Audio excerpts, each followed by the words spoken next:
Deciding what music you want to hear on your wedding day can be a big process. There are a few very important considerations you do not want to overlook when you're planning everything out.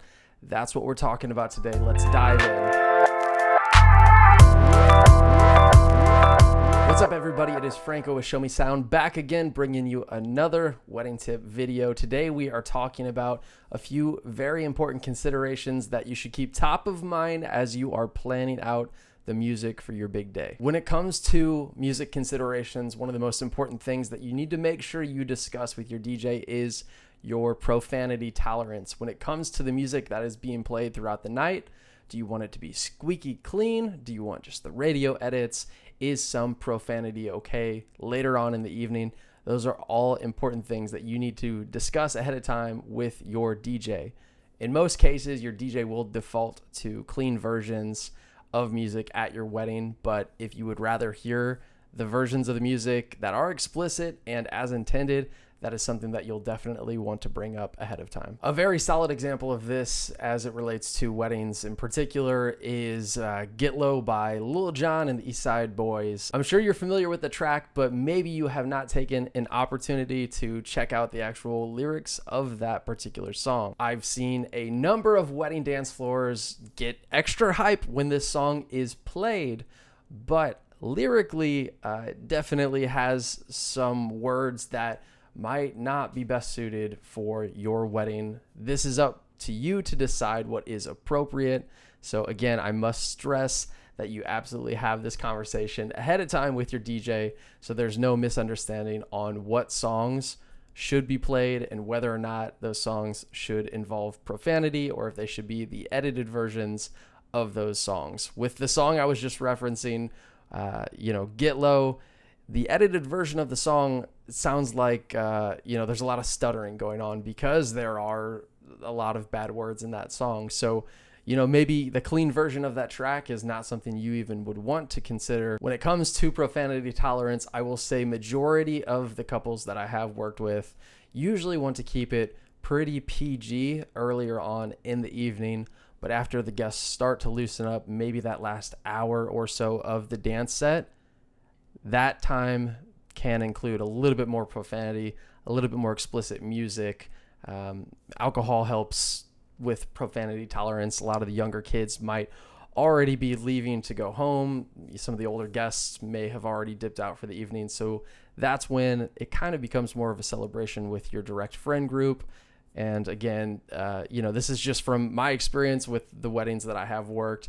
Usually things lighten up a little bit closer towards the end of the night, but we keep it clean earlier on. Another point worth considering as it relates to the music that is being played at your wedding is how long you would actually like the song to be played. This is a conversation you will want to have with your DJ probably before hiring them to learn a little bit more about how they actually mix through their catalog of music. If you do decide to go with a DJ that does mix music, which I might be a little biased here, but I recommend that just from the standpoint of keeping the energy and momentum of the night moving. But if that is your preference, make sure that you communicate with your DJ if there are particular songs that you would like to hear the entirety of that song. So for instance, if there's a song that you want to hear where the third verse is something that you love singing with your friends, just communicate that ahead of time. Obviously, most professional DJs can adapt to the situation or your preferences when it comes to particular music. While we're still on the topic of how long a song should be played, let's not forget about the music for the formal dances. Generally, for the first dance, that song is played in its entirety, but when it comes to the songs that you play as you're dancing with your parents, those can be cut a little bit shorter, and I would say about half of the time that they are cut a little bit shorter to about 1.5 to 2 minutes or so.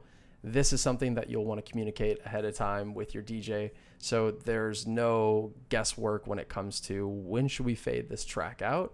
Everyone's on the same page actually going into that moment and understands when that song is set to end. One word of caution when you are considering how quickly you would like to end these particular formal dance songs is you want to consider how much opportunity you're giving your photographer or videographer to capture that moment.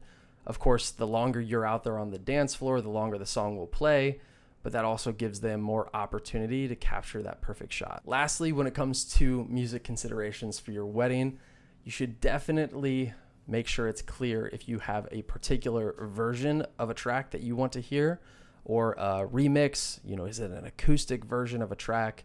Has this artist released multiple versions of a particular song that you want to hear? To get rid of any guesswork on that part, you want to make sure that your DJ knows exactly which version you're looking for. In my experience, the best way to leave zero uncertainty when it comes to this matter is to put those tracks that are super important into a playlist on a streaming service such as Spotify, and literally send the exact version of that track over to your DJ, or if you have a link to that specific song on iTunes where they can just go and purchase that music.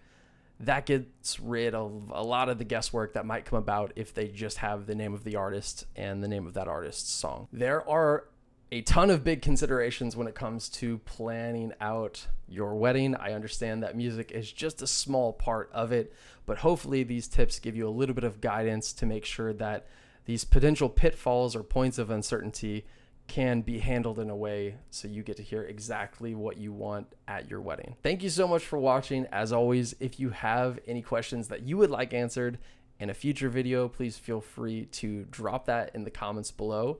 If you know anyone that might find this video helpful, please feel free to share it with them. And until next time, peace.